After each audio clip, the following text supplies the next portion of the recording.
Hello बच्चों, कैसे हो आप सभी। आई होप आप लोग अच्छे होंगे। तो हम लोग आज की टॉपिक को शुरू करते हैं चैनल। तो आज में हम लोग देखने वाले हैं कि एनम सेकेंड ईयर का जो टॉपिक है फर्स्ट एंड सेकेंड यूनिट जैसा कि कंप्लीट हो चुका है। तो फर्स्ट और सेकेंड यूनिट से कितने एमसीक्यू सेशन बनने वाले हैं, कितने ट्रू एंड फॉल्स बनने वाले हैं और कितनी कुछ इम्पोर्टेंट्स जो उससे बनने वाले हैं। फर्स्ट एंड सेकेंड यूनिट से जो फुल फॉर्म बनने वाले हैं, फिल इन द ब्लैंक्स बनने वाले हैं, तो उनको आज हम लोग डिस्कस करने वाले हैं। तो सबसे पहले बात आती है, फर्स्ट क्वेश्चन हमारा है MMR टीकाकरण कुष्ठ रोग से बचाव के लिए दिया जाता है। तो ये चीज़ बिल्कुल गलत है। MMR इम्यूनाइजेशन जो होता है वो लेप्रोसी के लिए नहीं बल्कि मीजल्स मम्स एंड रूबेला के लिए दिया जाता है। दूसरा क्वेश्चन है, क्लोरोक्वीन फॉस्फेट मलेरिया में दी जाती है। ये बात बिल्कुल सही है। थर्ड है हमारा, DPT, DT और TT के टीके का जमी हुई बर्फ़ की थैली के साथ सीधे संपर्क में रखने चाहिए, जो कि बिल्कुल गलत है। वैसेक्टॉमी गर्भ निरोधन का अस्थायी साधन है। वैसेक्टॉमी और ट्यूबेक्टॉमी दोनों ही गर्भ निरोधन का एक अस्थायी साधन होता है। वैसेक्टॉमी जो होता है वो मेल में किया जाता है और ट्यूबेक्टॉमी जो होता है वो फीमेल में किया जाता है।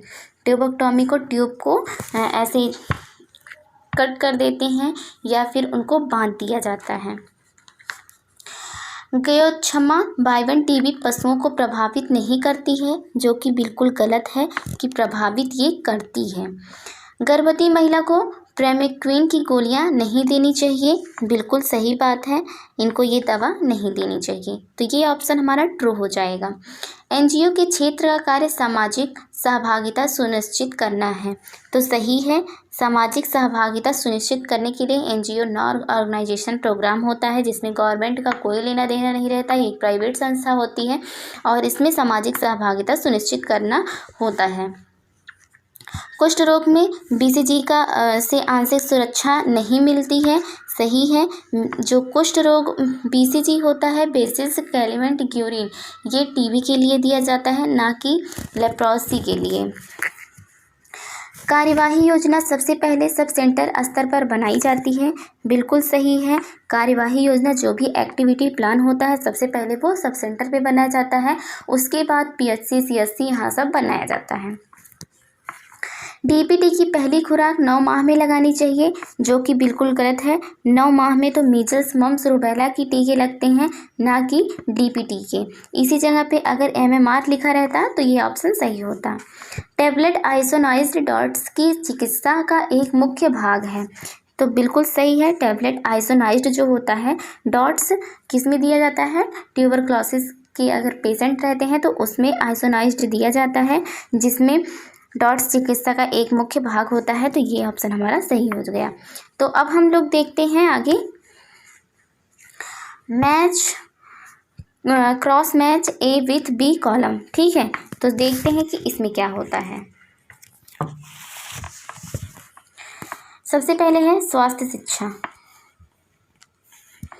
तो स्वास्थ्य शिक्षा, ये ऐसे क्वेश्चन है जो कि हमेशा क्वेश्चन में पूछे जाते हैं, एग्जाम में पूछे जाते हैं। तो इसलिए मैं इन सबको जितने भी टॉपिक्स हैं फर्स्ट एंड सेकंड यूनिट से जितने फिल इन द ब्लैंक्स और मैच फॉलोइंग बनने वाले हैं उनको आप लोगों के साथ मैं डिस्कस कर रही हूँ आज।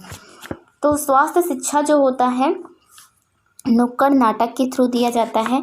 तो इधर ये हो जाएगा, स्वास्थ्य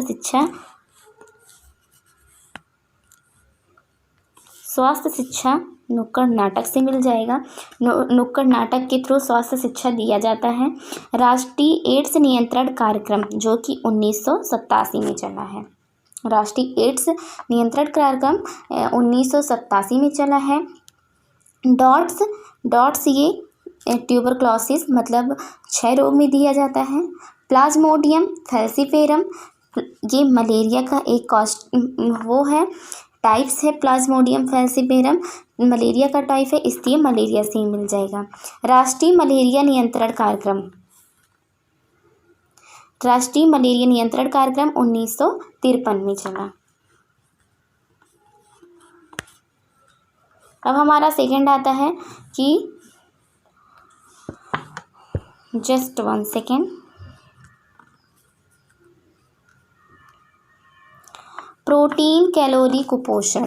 ठीक है, अब हमारा नेक्स्ट ये आता है ऑब्जेक्टिव टाइप क्वेश्चन। तो ऑब्जेक्टिव टाइप क्वेश्चन में देखते हैं कौन सा सही होता है। प्रोटीन कैलोरी माल न्यूट्रिशन जो होता है वह मैरास्मस और क्वाशियर-कोर एक प्रोटीन कैलोरी कुपोषण का एक मुख्य बीमारी है, मैरास्मस एंड क्वाशियर-कोर। तो इसमें सी ऑप्शन सही हो जाएगा, ए व बी दोनों। फ्लोरेंस नाइटिंगेल का जन्म हुआ था 12 मई 1820 में, इसलिए इसका ए ऑप्शन सही हो जाएगा, 12 मई 1820 में। ANP was launched government of India. तो ANP जो प्रोग्राम है वो लॉन्च हुआ है 1963 में, इसलिए इसका ए ऑप्शन सही हो जाएगा।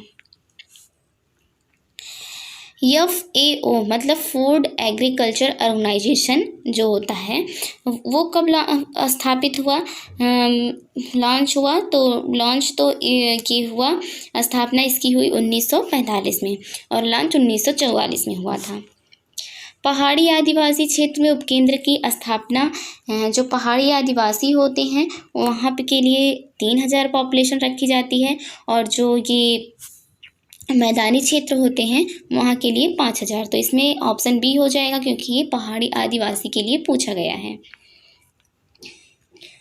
होम विजिट, तो होम विजिट जो होता है वो हमेशा एनएम के द्वारा किया जाता है, इसलिए इसका ए ऑप्शन सही हो जाएगा, एनएम द्वारा।